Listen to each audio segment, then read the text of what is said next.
Hey guys, welcome back to another update of my Canadian dividend investing portfolio series. I made quite a few big moves today, big for me, so I'm actually really curious to see how they play out in the spreadsheet as I input all the data to really see how my account has been affected. But before we get started, this is pretty much how my account was sitting before I did some trades today. So we were sitting around $77,500 in stock value, up about $9,888 or about 14.62% all time.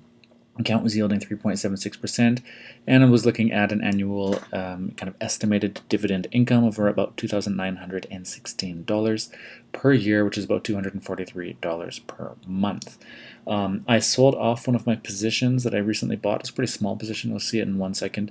And then I deposited some money, and then I bought a whole bunch of new dividend-paying stocks. Like not new positions, but just added to my existing positions. And I'm really curious to see how much my dividend income increased because the stock that I sold off today was Bitfarms. So I recently just bought this company, like about a week or 2 weeks ago for $4.57, and I sold them actually at a price of about $5.31. So I went up like, yeah, around 15% on them in a pretty short period of time. And this is a company that they're bouncing all over the place. They have a pretty hectic price chart. And I do think that they will increase more in the future, but if they drop back down again, I'm totally not opposed to buying them again. But I just wanted to take advantage of this because often when companies that I hold, when they shoot up, I don't sell and then they just drop off again, and I kind of lose those. I don't lose the profits, but I could have had them and then they're gone again. So anyways, I've decided that, wow, 15%, that's like how much my lifetime gain is in the whole account. And if I got 15% on something in like 2 weeks, I thought, yeah, you know what, that's pretty cool. I'm just going to take it. It's just, I went up about $70. It's not a huge deal, but I just wanted to lock it in anyways and reallocate it to dividend paying stocks in some more stable of these, like blue chip, like strong dividend aristocrat type companies. And if the price of Bitfarms drops again in the future, I'll probably just deposit more money and buy more of them and hopefully do this again. If they keep climbing, so be it. That's fine. It was just a small position anyways and a little bit of a risky play. As you can probably see by my holdings, I'm not a super risky investor, but every once in a while I like to experiment with a little bit of risk. So Bitfarms is one, and some of the other risky ones I have at the moment are Cineplex, which is not doing so hot at the moment, and DCM. That's another one of my small risky ones. And you notice that my risky ones are all pretty small positions compared to some of the bigger ones that are in like the multiple thousands. Those are the like really stable companies of mine. So anyways, I sold off that and then I deposited some money. So I think what I want to do first is I want to just log the sale of Bitfarms and then remove them from my portfolio. So the way I do that is in the transactions tab just down here, I'm just going to go here and log CVE Bitfarms. It was March 28th, March 28th, 2022. And I sold 100 of these shares, so all of them, at a price of $5.31. Now you'll notice here that we have a little attention, so when you sell a stock you're going to get this. We have to come up here to see what's going on. It's the average time at the price of sale. This is the column that we're interested in. And basically when you sell some shares in the spreadsheet, you do need to track the average price at the time that you sold them. And you can find that information on the portfolio tab. It is here, and the average price for Bitfarms. So it is $4.57. This may or may not have more decimal places after it, so my recommendation if you're using the spreadsheet is to copy. So press Command C on the cell, come back into the Transactions tab, select this one, right click, Paste Special and Values Only. Again, that is coming here, right click on the cell, select Paste, hover over Paste Special and put Values Only. And that's going to preserve any decimal places should there be some. In this case, it actually is all zeros because I just bought one transaction of these. And it was when I bought them, they were rounded to the nearest cent. But if you had done multiple transactions, this is going to be like 4.572389, whatever. And you're going to want those just for more accurate kind of accounting. Anyways, I didn't pay a trading fee, and that was in Canadian dollars, so I'm going to bring that down. In the portfolio tab, I want to reflect this. I want to get rid of Bitfarms now because it's just leaving like a whole bunch of lines and stuff. Blank lines. So what I want to do to get rid of this is I'm going to sort my table by percent of holdings to put the smallest positions at the bottom, which is going to be Bitfarms because now they make up 0% of my portfolio. I'm going to select these 3 cells only and press delete. I'm not going to delete the whole entire row, and I'm not going to select these white cells and delete the contents because there's a whole bunch of important formulas in there that we want to preserve. So anyways, just deleting that stuff. And now I also want to adjust the filter, so I'm going to turn off the filter by clicking on that. I'm going to click anywhere inside this data table, click on the filter again, and now we're back and we're good to go.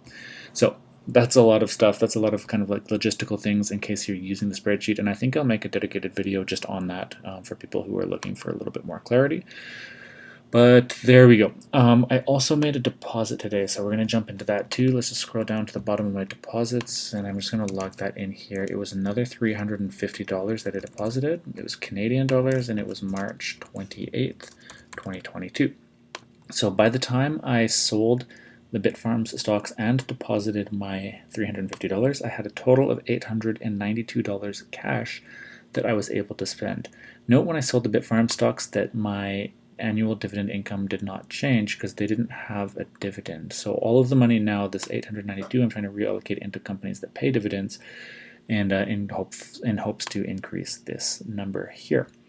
So when I was looking in the portfolio tab, I was just cruising around, and actually today I was pretty much, I think we're going to sort it here, go gain, loss, like that. This might work, I think, as a useful way to do it. But basically I was in here looking at some of the price charts in Extra Sparklines tab, and I had it sorted for the last 3 years. You can kind of toggle this with a few different years as well if you're using the spreadsheet. And I was just kind of looking through here at some of the charts to see if anything has recently dipped off in the last little while. And I noticed here MRU has tanked a little bit. They've been jumping up, down, up, down, up, down, up, down. And I thought, okay, they're on the down. They're a very strong growth company. They're actually one of my highest performing stocks. So I thought, okay, they are going into the list of companies I'm interested in buying today.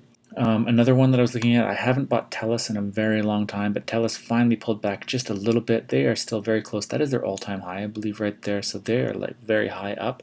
But I thought, you know what, they've pulled back a little bit. I'm going for it. I'm going to buy a couple shares. Nothing too crazy, but just a few. Same with Bell. Bell's another really strong high dividend bank stock. They spiked up lately and pulled back. So I thought, okay, I haven't bought Bell shares in like a year or something like that. So I thought this is a good opportunity to buy. I looked at this little dip for Waste Connections, but I wasn't quite convinced enough, although they always just shoot up. But I didn't go with that. As we continue down the list, what else did I pull the trigger on here? I think, yeah, Northwest Health.un. They just pulled back a tiny little amount. They're pretty flat and slightly growing, but they have an extremely high dividend of like 6% or something. At least that's extremely high to me. So I thought, you know what, that's a good enough little indication to buy that. If they're punching up a little bit and then pulling back, I'm kind of interested. And what else did I buy? I think that might have been it. Oh, Great West Life, I bought a couple in here as well. They pulled back. Any of these big pullbacks today, not even today, like the last weeks or months, have been of interest to me. And then here, Power Corporation is pretty much related to Great West Life as well, but also pulling back in the last little while, so I added some into them. I was thinking about Aecon, but I've just put so much money into Aecon lately that I didn't bother. Same with Severia and whatever. So I think that pretty much rounds out all of the companies that I bought. If we take a look in the activity tab of my Wealthsimple Trade broker portfolio, you can see all of the buys that I just did here. I'm just going to open up one of them so you can kind of see what I'm doing here. Like for example with Northwest Health, I bought 13 shares at $13.97. I have this information for each of the buys that I did today, and I want to bring that back into the spreadsheet and go and drop that into the transactions tab to track all of my information in here. So what I want to do is I want to drop in each individual transaction with the correct quantity and unit price that I paid, making sure that all of these are correct. Oh, and I actually bought another share of Bank of Nova Scotia as well. They haven't really pulled back at all, but they are just historically one of my, not historically, they are one of my smallest positions. If we go like this, and I just keep holding off buying them, and I just decided to pick up another just to push them over $1,000, just to have that there. But anyways, in the transactions tab, once I'm satisfied that all of these are correct and all of the totals are also matching exactly what Wealthsimple had, then I know that I haven't put in any mistakes over here. Then the last thing to do is go back and check the summary tab and pretty much see how much this number has increased by. So at the beginning of the video, this was around $2,916. Now we're at $2,955. I think that's an increase of about $39 per year of totally passive income, tax-free, all from dividends, and I'm pretty excited about that. So that's a pretty big boost. That's one of the bigger boosts per day that I get, and it's because I spent about almost $900 on dividend paying stocks. If you include the money that I got from the Bitfarms sale. So guys, anyways, what's your opinion on Bitcoin and crypto related stocks? I'm actually really curious to know. You guys are watching this channel, it's like a dividend channel, but I'm curious to know if you guys are holding any Bitcoin or crypto related stocks and what you're doing with them. Are you holding them for the long term, or are you swing trading them and day trading them a little bit? Like, kind of what's your perspective on that? I'd be really curious to know. So guys, let me know down in the comments, and I will see you down there and in the next video.